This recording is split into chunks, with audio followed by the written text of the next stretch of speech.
the sales learning begin? Yeah, thanks, Tim. Yeah, if you want to find out about the Britney Spears or the dancing on stage with Glenn Tilbrook, then email me and I'll explain on a different occasion.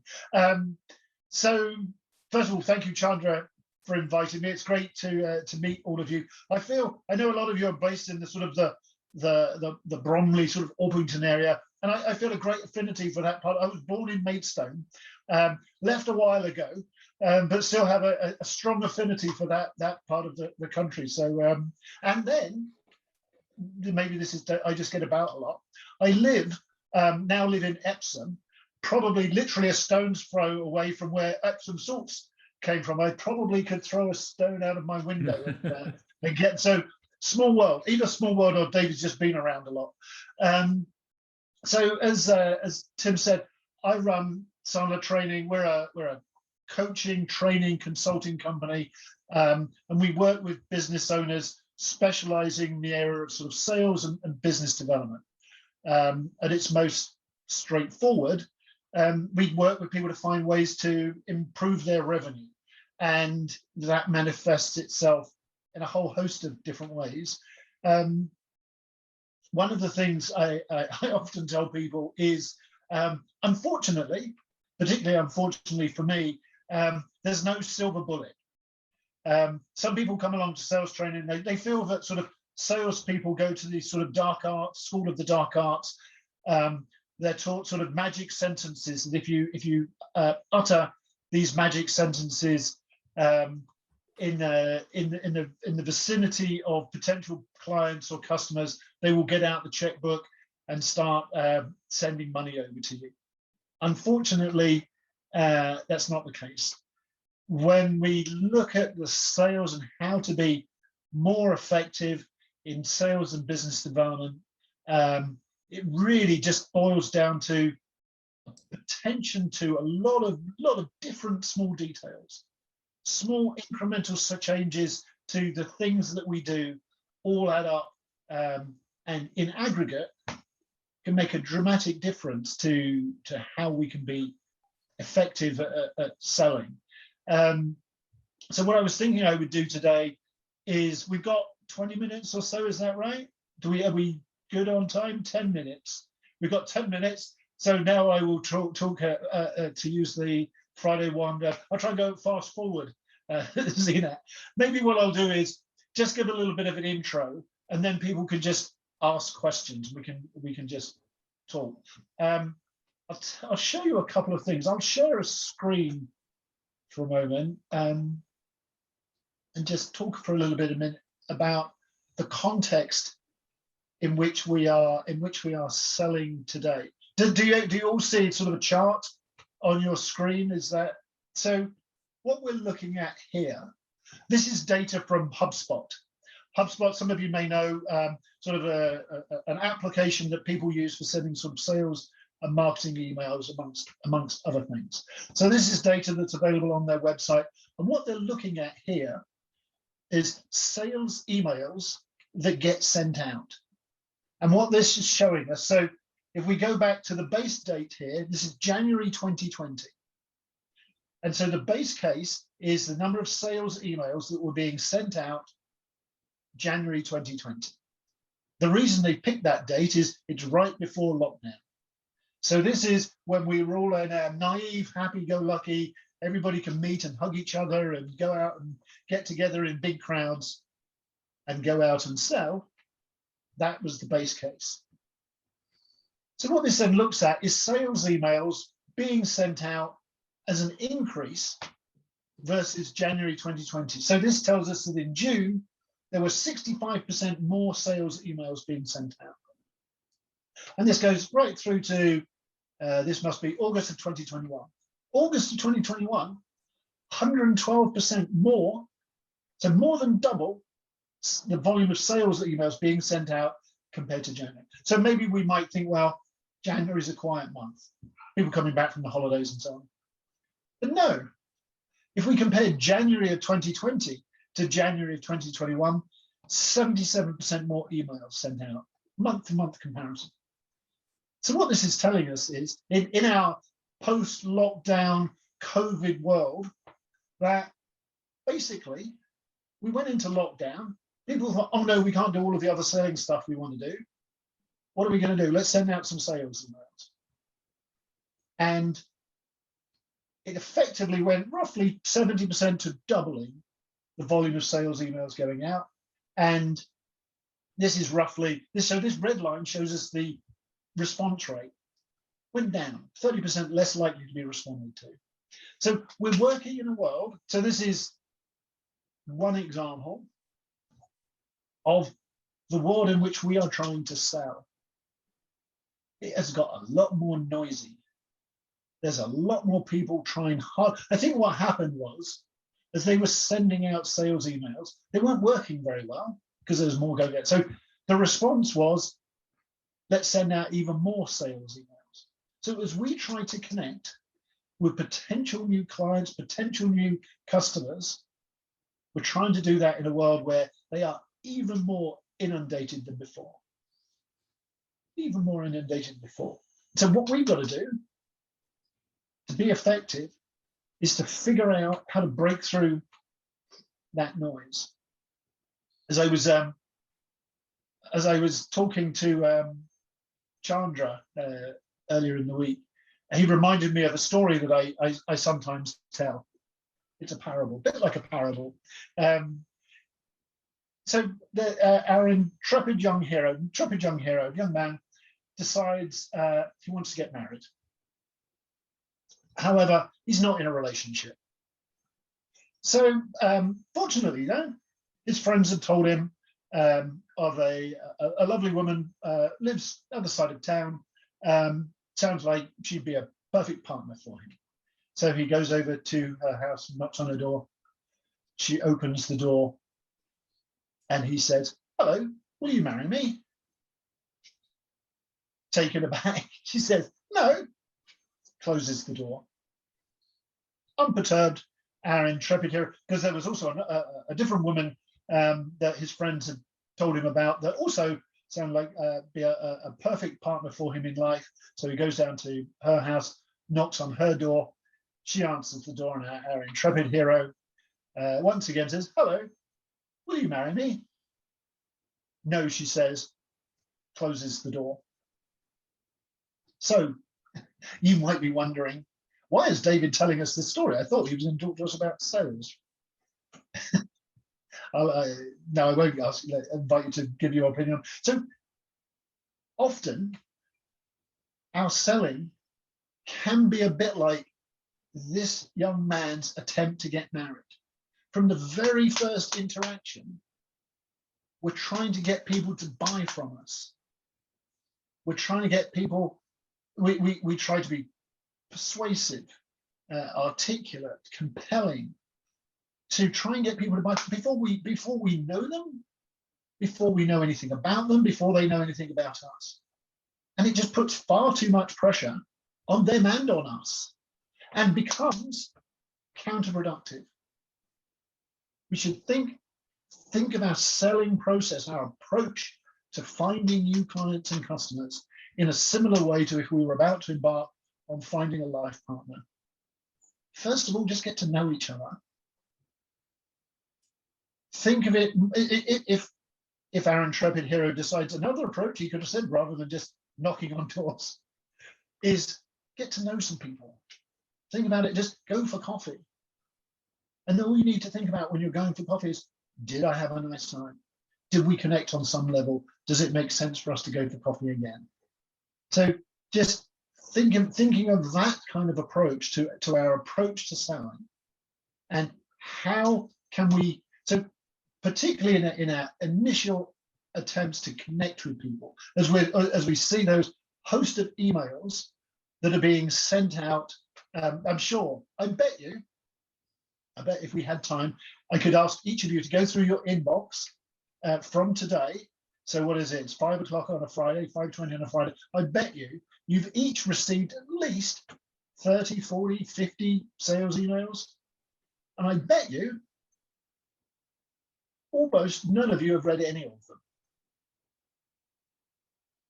You can smell an email, spot an email from a mile away.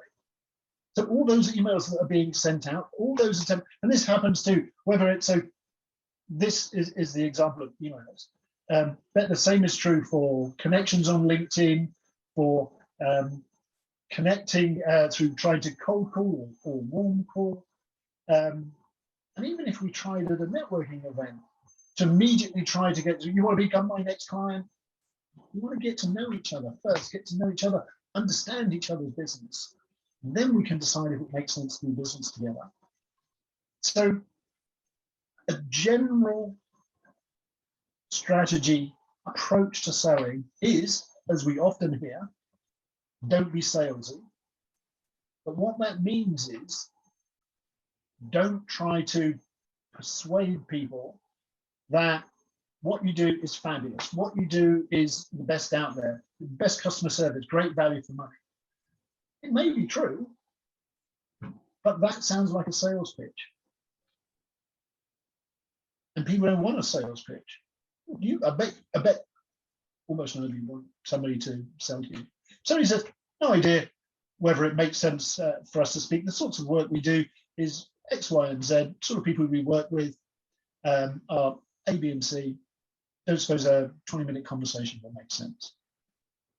We'll find we get a lot more response just by stepping back a little bit, being less salesy, as Chandra is sharing. Lead when you dance. We describe it, a typical sales process. I'll explain the title of this book. A bit like a polite dance, buyer around salesperson, wrestling for control of the situation, trying to figure out, because there's a certain amount of let's say skepticism or distrust that potential buyers have around the salespeople and the sales process. And so figuring out ways in which we can effectively navigate through that without being salesy, trying just to get to know people and going for, as we say, particularly when we make our initial outreach, don't try to persuade them that we're great. Just try to see whether it makes sense to have a conversation. So I'm not sure how well I'm doing in my 10 minutes in that. Usually I talk far too much. So why don't I stop there and we can see if anybody has questions. And sorry, and I say that and then I carry on speaking. What I will say is, as Zinat said, Zinat came along to one of my workshops. I run workshops, complimentary workshops, fairly frequently. So if anybody would like to come along to one of my workshops, do feel free to reach out to me, and I'm happy to invite you along to one of my workshops. And I saw Zinat was making some comments about my glasses. Oh, no, it wasn't you. Sorry. But you're noting next to my in the picture I do have my glasses on.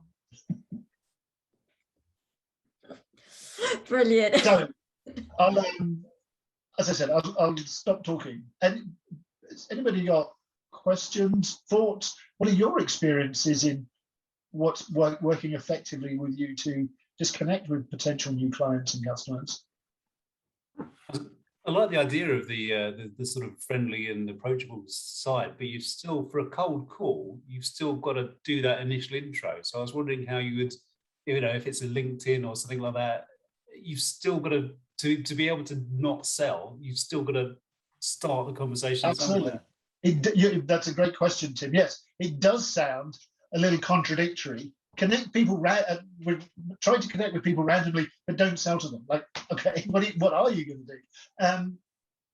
So I think as the theme at the beginning of this event was, we've still got to be commercial. Not being salesy is not an excuse for not being commercial. It's perfectly okay to be commercial.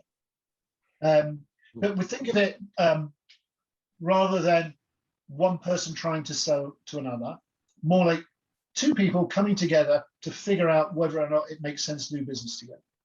and starting a conversation like that. So you might start with saying, I realize you don't know me. The sorts of things we do are, so I might say, I work with business owners, business founders. The sorts of challenges they're wrestling with are either their new business pipeline is a little thin, they're getting a bit concerned about those opportunities, or they're delivering lots of presentations but not closing enough of that business, or they're just concerned that they're more and more often requested to discount and they just can't keep eating into their margins. I don't know if any of those are the sorts of challenges you're facing, but would a 20-minute conversation make sense? So that's not the salesy version of that. Would be, Tim, I'm sure as a business owner, you're facing lots of sales challenges. I know I have the solution for you. Let's schedule time to talk. That's the salesy version of that. I just say, I don't know whether you need any of the sorts of things I do, but would a conversation make sense? So approaching those conversations just from a different angle. Does it make sense for us to talk? Yeah. And again, as I said, there's no silver bullet. There's nothing that doesn't guarantee that 100% of people say, absolutely, let's have a conversation. But you might get 3 out of 10 saying yes rather than 1 out of 10. And who would want a 300% increase? Great, thanks, David. We'll go and see if there's any more questions as well. So any other questions, just unmute yourself and ask David, please. Yeah, David, I think this new sales approach is it's quite common on LinkedIn now. Most of my approaches on LinkedIn are very much based on that. They're not trying to sell to you. It's how you're doing, have you got time for a conversation? And but they're still selling. And I think it's so prevalent now, you know that people are selling to you. So, because it's what we're all trying to do, we're all trying to sell to each other. So it's a good approach to take because it's not so aggressive. But ultimately, again, you do business with people that you like and people that you get on with. So it's a long game, isn't it? It's building that initial contact. Well, that's what I find anyway. And then seeing if your personalities match and you can actually get on, you've got more chance of doing some business. I'm looking over there because you've just moved on the screen. You're over there now. Yeah, so it's just sort of something that I've picked up. Yeah, absolutely. Yeah, I agree, Jason. Getting to know each other is the first step. Not trying to sign them up as a client from minute one, and accepting that maybe they won't become a client. That's okay, because so much time can be wasted and pressure put on people, both the buyer and the seller. Yeah, brilliant. Yeah. Some really good points there. The business, haven't you? I think sometimes you've got to try not to be too rude and aggressive in your response, but you know quite quickly if you going to need to do business with this person. And what you say is we haven't all got time to waste. If you know it's not going to be someone you're going to do business with, it's just trying to address that and move away from it in a polite manner because you might need them at another point. Absolutely. I think the point about the difference between being salesy and being commercial is quite interesting. So I would kind of define that. I don't know if you'd agree, David, but like being salesy is, this is what I have, I want you to buy it. And being commercial is actually listening to what somebody is saying and spotting the opportunity for you to solve a problem that they have. Yeah, absolutely, Sarah. Yeah. The number of times you get sales emails saying, David, I know I can help you at Sandler Training. How do you know? You no idea what sort of issue. So yeah, avoiding that presumption. You're saying, let's just get to understand each other first. I agree, Sarah. Brilliant. Thank you so much. Some really great points there. We've got time for really one quick question, one more. That's a quick question if anyone's got one. Yeah, see, where did you get that chair from? It's not a chair, it's a screen. It's a screen behind that chair. It's my throne. It's not Game of Thrones. It's very Iron Throne-esque. Yeah, I thought it was a really elaborate chair. It's brilliant, isn't it? Anyway, thank you. Thank you very much, David. It's been a pleasure. Can we all unmute ourselves and give him a huge round of applause? Thank you. do pop your details in the chat for everyone to connect with you. Should they have any further questions or want to find out more about your training and your courses.